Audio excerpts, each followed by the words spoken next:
এ পর্যন্ত আমি পৃথিবীর 70টা স্বাধীন দেশ সফর করেছি। আমার একেবারে লাস্ট দেশ যেটা সফর করে আসছি সেটা হচ্ছে ফিলিপাইনের ম্যানিলা। তো এই দেশ সফর করার মাধ্যমে 70টি দেশ পৃথিবীর স্বাধীন সার্বভৌম সফর করেছি। এজন্য আমি মহান আল্লাহ পাকের কাছে শুকরিয়া আদায় করছি। আলহামদুলিল্লাহ, লাকাল হামদ হামদান কাসীরান তাইয়িবান মুবারাকান ফীহি। দেখুন, ভ্রমণ করা, সফর করা, এটার আমার খুব আগ্রহ ছিল ছোটবেলা থেকে। আমার একটা আগ্রহ ছিল যদি পৃথিবী ঘুরে ঘুরে দেখতে পারতাম। এরপরে যখন একটু বোঝ হলো তখন জানতে পারলাম যে আল্লাহ পাক কোরআনে বিভিন্ন জায়গায় ভ্রমণ করার জন্য, ঘুরে ঘুরে দেখার জন্য, সফর করার জন্য তাগিদ দিয়েছেন। কোরআনে বহু জায়গায় বলেছেন সিরু ফিল আর্থ, তোমরা ঘুরে ঘুরে দেখো, আমার নিদর্শনগুলা দেখো, অতীত জাতির ভাগ্যবরণ কি হয়েছে তা দেখো। এইটাই হচ্ছে আমার মেইন স্পিরিট বা মোটিভেশন বা ইন্সপিরেশন বলতে পারেন। তো এই ইন্সপিরেশন বা মোটিভেশন পেয়ে আমি যখন ব্যারিস্টার হলাম 1999 সালে, এর পরের বছর একটা পরিকল্পনা করলাম। এই পরিকল্পনার আওতায় প্রতি বছর 3টা থেকে 5টা 6টা দেশ আমি সফর করে আসছি।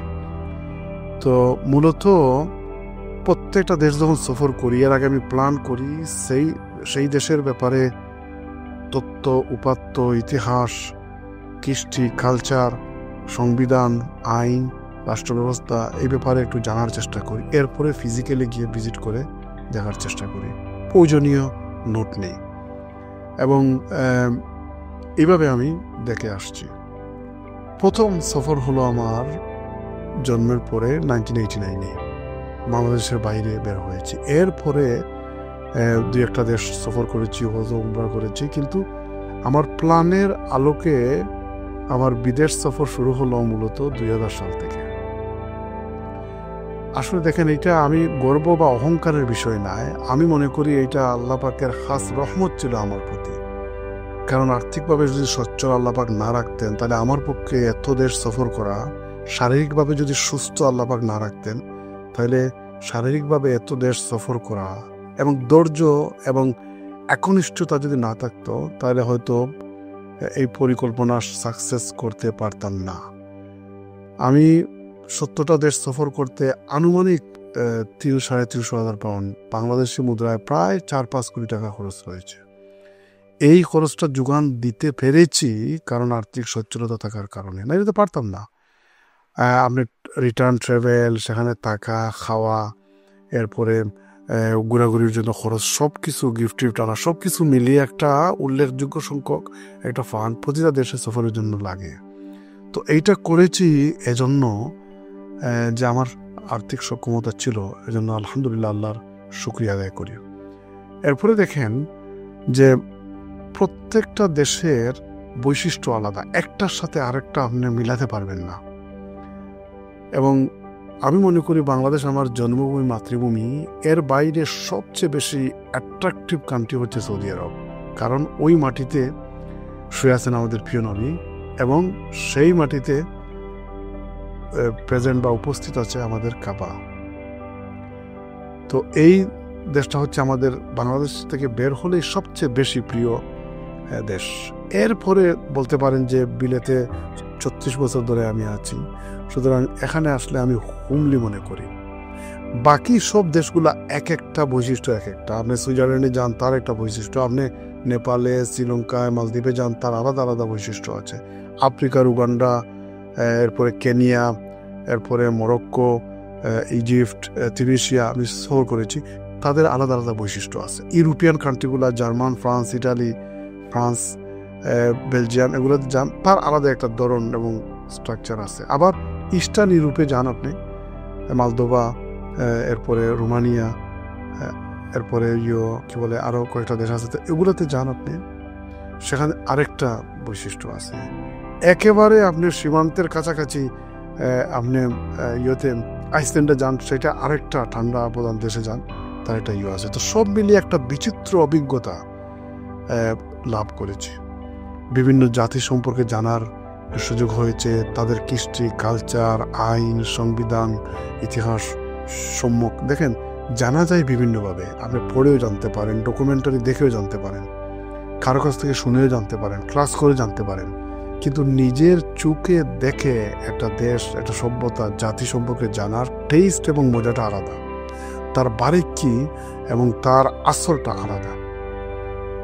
আর শারীরিকভাবে অনেক ট্রাভেল করতে হয়। যেমন মনে করেন, আমি যে গত সোমবারে ট্রাভেল করে আসলাম ম্যানিলা থেকে লন্ডন, ম্যানিলা থেকে প্রায় 4 ঘন্টা সফর করে আমি সিঙ্গাপুরে আসলাম, সিঙ্গাপুর থেকে টানা 14 ঘন্টা সফর করে ইংল্যান্ডে আসলাম। তো আপনি প্রায় 18-19 ঘন্টা আপনি একেবারে প্লেনে কাটালেন। তো আপনাকে ওই কাটানোর জন্য মানসিকভাবে প্রস্তুতি থাকতে হবে। তো আমার ছোটবেলা থেকে একটা রুটিন ফলো করার একটা মেন্টালিটি ছিল বলে এই মাল্টিটাস্কগুলো আমার পক্ষে করা সম্ভব হচ্ছে। 14 ঘন্টা, 15 ঘন্টা, 18 ঘন্টা ফ্লাইট হলে আমার কোনো অসুবিধা নাই। আমি আমার প্ল্যান চক করে সুন্দর করে 14-15 ঘন্টা আমি কাটিয়ে দিতে পারি, এবং কাটিয়েছি। এবং দেখা গেলো আসলে সময় পাচ্ছিলাম না, 14 ঘন্টা কীভাবে গেছে। তো পৃথিবীর বিভিন্ন দেশ যখন সফর করি, তখন ওই দেশগুলার আলোকে বা আয়নায় বাংলাদেশকে দেখার ইচ্ছা জাগে এবং কম্পেয়ার করি। কিন্তু বাংলাদেশের অবস্থান যখন নিচে দেখি, তখন হৃদয়ে রক্তক্ষরণ হয়। বাংলাদেশের চেয়েও অর্থনৈতিক অবস্থা বা ইনফ্রাস্ট্রাকচারে অনেক দুর্বল নিচু দেশগুলো আফ্রিকার আছে, তাদেরও একটা সময়ানুবর্তিতা এবং নিয়মানুবর্তিতা আছে। কিন্তু বাংলাদেশে অনেক ক্ষেত্রে লাগে। আপনি উগান্ডার মতো দেশে, কেনিয়ার মতো দেশে আপনি এয়ারপোর্ট থেকে স্বাচ্ছন্দ্যে সিটিতে যেতে পারবেন, পাবলিক ট্রান্সপোর্ট ইউজ করে অথবা মিনি ক্যাবে করে। কিন্তু আপনি ঢাকা শহরের অবস্থা দেখেন, ঢাকা বিমানবন্দর থেকে আপনি মতিঝিল কেউ যদি না আসে নিতে, তাহলে আপনি যে নিরাপদে সেখানে গিয়ে পৌঁছতে পারবেন তার কোনো নিশ্চয়তা নাই। এবং সেখানে ব্যাগেজ নিয়ে টানাটানি শুরু করা হয়, ওয়েলকামিং অ্যাটমসফিয়ার নাই। একটা ভালো উদীয়মান দেশ, কিন্তু ঢাকা এয়ারপোর্ট থেকে আপনি শহর বা শহরতলিতে যাওয়ার জন্য পাবলিক ট্রান্সপোর্ট নাই।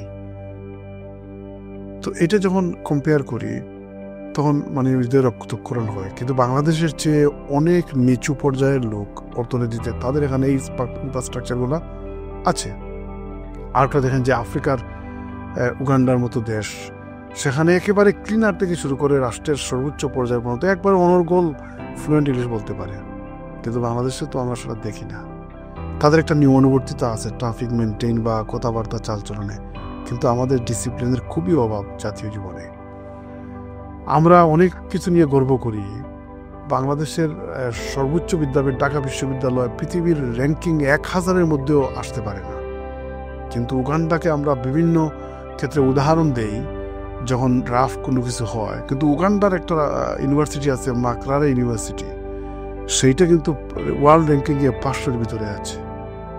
তো তারা যদি পারে, আমরা কেন পারি না? আমাদের পাশাপাশি শ্রীলঙ্কা, মালয়েশিয়া, মালদ্বীপ, এরপরে ভুটান, অনেক কিছু আছে, সেখান থেকে আমরা শিখতে পারি। কিছু কিছু ক্ষেত্রে আমরা অনেক কিছু আগাইয়া আছি অর্থনৈতিক দিক দিয়ে। কিন্তু আমাদের জাতীয় জীবনে একটা শৃঙ্খলা ফিরিয়ে আসলে, রাজনৈতিক স্থিতিশীলতা থাকলে, আর করাপশনটা একেবারে মিনিমাম লেভেল বা বন্ধ হয়ে গেলে, আর যদি সঠিক যোগ্য নেতৃত্ব পায়, তাহলে আশেপাশের দেশগুলা যারা আমাদের সম পর্যায়ে স্বাধীন হয়েছে, তাদের থেকে অনেক উপরে আমরা চলে যেতে পারি। তো এই ট্রাভেলিংগুলা শুধুমাত্র একটা পারপাসে আমি করি নাই।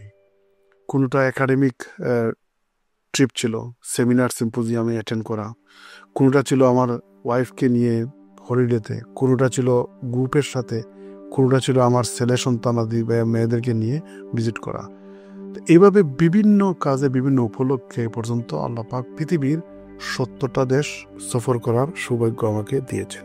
যদি আল্লাহ পাক আমাকে তৌফিক দেন, সক্ষমতা দেন, শরীর সুস্থ রাখেন, তাহলে পুরো পৃথিবী ঘুরে দেখার ইচ্ছা আমার আছে। এবং সেই ইন্সপিরেশনটা আমি পেয়েছি পবিত্র কোরআন থেকে, জিরো ফিল আর্থ, ঘুরে ঘুরে দেখো, পৃথিবীর প্রত্যেকটা প্রান্ত যেন দেখতে পারি। আল্লাহ পাক যেন আমাকে শরীর সুস্থ রাখে, ধৈর্য দেয় এবং সক্ষমতা দান করেন, সেই দোয়া কামনা করছি।